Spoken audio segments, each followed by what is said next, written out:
अस्सलाम वालेकुम, कैसे हैं आप सब? अल्लाह ताला आप सबको अपने हिफ्ज़ अमान में रखे।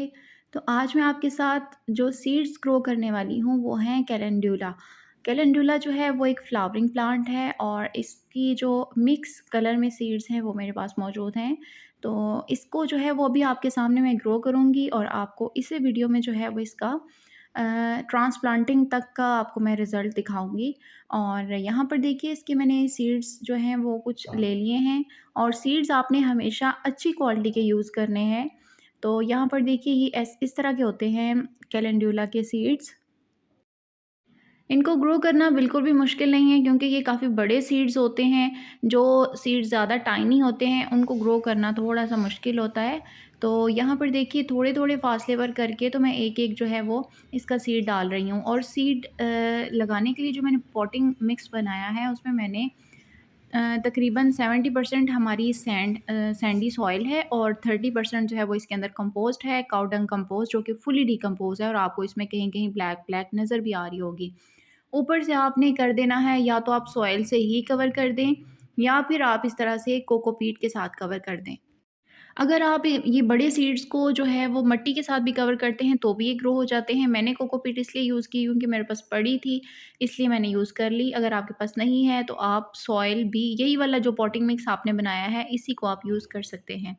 अब आपने ऊपर करनी है इसके वाटरिंग और बहुत ही बारीक शॉवर के साथ आपने इनको इसके ऊपर स्प्रे से आपने करना है, वाटरिंग कर देनी है। जब मैंने सीड्स लगाए थे तो मैंने अपनी मिट्टी को पहले अच्छे से पानी दे के गीला कर लिया था। फिर मैंने सीड्स लगाए थे और अभी हल्का-सा शॉवर करके जस्ट मैंने कोकोपीट को मॉइस्ट कर दिया है और ऊपर से मैंने इसके लगा दिया है टैग। अब आपने जब तक ये जर्मिनेट नहीं होते इसको ऊपर से मॉइस्ट ही रखना है। तकरीबन 5 से 6 दिन के बाद जो है वो सीड्स जर्मिनेट होना स्टार्ट हो जाते हैं। अगर आपने ज़्यादा सर्दी में लगाए हैं तो फिर आपके सीड्स जो हैं वो तकरीबन 10 डेज़ भी ले सकते हैं, 10 टू 15 डेज़, ठीक है? तो मैंने ये 1 नवंबर को लगाए थे और अभी माशाल्लाह से ये देखिए इनके जो ट्रू लीव्स हैं 4-4 ट्रू लीव्स भी आ गए हैं। तो अभी मैं इनको आपके सामने ट्रांसप्लांट भी करती हूँ। कुछ बाकी भी मैंने विंटर फ्लावर के सीड्स लगाए थे जो कि अच्छे से जर्मिनेट हो रहे हैं। तो यहाँ पर मैंने 2 पॉट्स ले लिए हैं। इसके अंदर जो है वो मैंने तकरीबन 50% कंपोस्ट और 50% काऊ डंग कंपोस्ट ऐड किया है। और विंटर्स के जितने भी आपकी प्लांट्स होते हैं फ्लावरिंग या फिर आपके वेजिटेबल प्लांट्स, उसमें आप कंपोस्ट ज़्यादा भी ऐड कर दें तो कोई इशू नहीं है, लेकिन बस वो फुली डिकम्पोज़ होनी चाहिए। तो यहाँ पर मैंने 4 इंच के पॉट्स लिए हैं और यहाँ पर ये देखिए बिल्कुल एहतियात से आपने पनीरी को निकालना है। सीड्स मैंने ज़्यादा लगाए थे लेकिन मुझे जर्मिनेशन रेट जो है वो कम मिला है। मैंने तकरीबन 7 से 8 सीड्स लगाए थे और मुझे 5 प्लांट इसके निकले थे जिसमें से 2 जो हैं वो बर्ड्स ने खा लिए। एक जो है वो थोड़ा-सा ख़राब हो गया था और बाकी ये 3 जो है वो मेरे पास बचे हैं। तो अभी मैं इसमें जो है वो इस तरह से होल करके तो इसके अंदर ये इस तरह से आपने प्लांट को रख देना है। और आपने कोशिश करनी है कि इसकी रूट्स जो हैं वो कम से कम डैमेज हों। आपने ट्रांसप्लांट करने से पहले अच्छे से पानी दे देना है ताकि रूट्स जो हैं वो आपकी निकालते हुए टूटे नहीं। तो इस तरीके से जो है वो बहुत आसानी से आपका प्लांट निकल आएगा और आप उसको दूसरे पॉट में शिफ्ट कर दें। इसका ये मैंने 4 इंच के पॉट में लगाया है, आप 4 से 6 इंच के पॉट में इसको लगा सकते हैं। बहुत बड़ा पॉट इसके लिए नहीं चाहिए। अगर आपने ज़्यादा प्लांट्स एक ही पॉट में लगाने हैं फिर आप बड़ा पॉट यूज़ कर सकते हैं। तो आप कम से कम 6 इंच का या फिर ज़्यादा से ज़्यादा 8 इंच का पॉट इसके लिए यूज़ कर सकते हैं, इससे बड़ा नहीं। तो यहाँ पर मैंने इसको 4 इंच के पॉट में लगा दिया है। इसमें ही मैं इसकी फ्लावरिंग लूँगी क्योंकि मेरे पास काफ़ी ज़्यादा फ्लावरिंग प्लांट्स हैं, उनकी मैंने पनीरियाँ लगाई हैं। तो मेरे पास पॉट्स उस हिसाब से जो बड़े वाले पॉट हैं वो कम हैं, इसलिए मैं छोटे पॉट्स ही यूज़ करने वाली हूँ। और जिन फ्लावरिंग प्लांट्स को बड़े पॉट्स चाहिए उनके लिए मैंने वो रखे हुए हैं। तो कैलेंडुला जो है वो बहुत बड़ा पॉट नहीं इसको चाहिए होता है। इसको छोटे से पॉट में भी इस पे फ्लावरिंग आ जाती है, बस आपने अच्छी सी खाद मिक्स करनी है। तो इस तरीके से जो है वो मैंने दोनों प्लांट्स को ट्रांसप्लांट कर दिया और फिर अच्छे से डैप भी किया ताकि एयर पॉकेट्स ख़त्म हो जाएँ। और ये तीसरा प्लांट जो है इसको मैं इसी पॉट के सेंटर में लगा दूँगी क्योंकि ये पॉट जो है ये ऐसे खाली पड़ा हुआ है।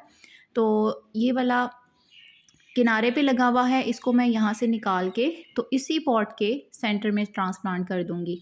तो आपने जब भी किसी भी प्लांट को ट्रांसप्लांट करना है तो आपने उसको कम से कम 2 दिन के लिए ऐसे एरिया में रखना है जहाँ पर बहुत ज़्यादा दिन की धूप ना आए, जस्ट मॉर्निंग की 1 से 2 घंटे की धूप आए। और आपने हमेशा ट्रांसप्लांट करना है शाम के टाइम।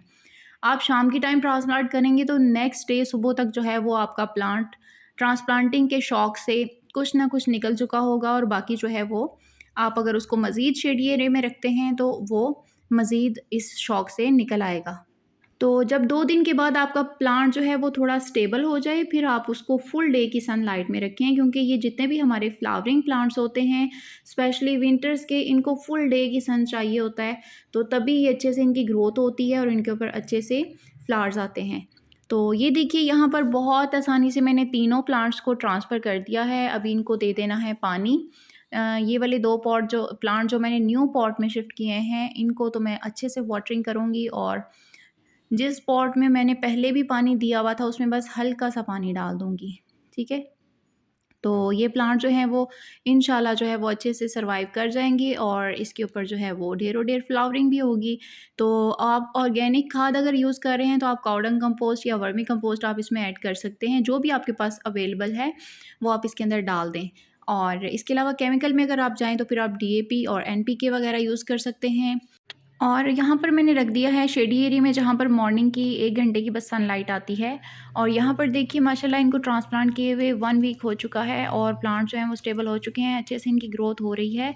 और ये जो छोटा प्लांट है ये वो है जो मैंने उसी पॉट के अंदर शिफ्ट कर दिया था, ये वाला। तो आप इनके सीड्स अभी भी ग्रो कर सकते हैं, लेकिन आपने इनको रात के टाइम जो है वो प्लास्टिक शीट से कवर करना है, तभी ये अच्छे से ग्रो होंगे। क्योंकि अभी दिसंबर का मंथ है, बहुत ज़्यादा सर्दी है, और रात को आपने लाज़मी इनको कवर करना है अगर आप अभी इसके सीड्स ग्रो करते हैं। और अगर आप बिगनर हैं तो आप इसकी पनीरी ले आइए। वीडियो अच्छी लगी हो लाइक कर दीजिएगा, चैनल को कर दीजिएगा सब्सक्राइब। Thanks for watching. अल्लाह हाफ़िज़।